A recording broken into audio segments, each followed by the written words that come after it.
Hi everyone, welcome back to this channel. In this tutorial, I will show you how to make a silhouette effect in Canva. It's completely free and this is perfect for creating aesthetic thumbnails or poster or maybe profile icons or minimalist artwork. Okay, let's get started. First, just open your Canva and then just create new projects. And then just go to apps. This one. Just tap on it and then search for background eraser. This one, just tap on it. And then just upload the image that you want to turn into a silhouette. This tool will remove the background for free. Just tap on choose file and then just choose your photo.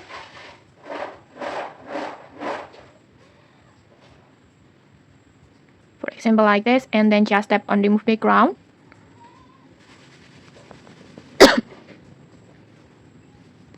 Like this. And then just click on your image and then go to edit, this one. And then go to effect. Choose dual tone, this one. And then choose custom. And then set both the highlights and shadows to black, like this. And that's it, your silhouette is ready. You can now use it in your designs or just export it as PNG with a transparent background. Okay, if you found this tutorial helpful, don't forget to like, comment and subscribe for more tutorials. Thanks for watching and see you.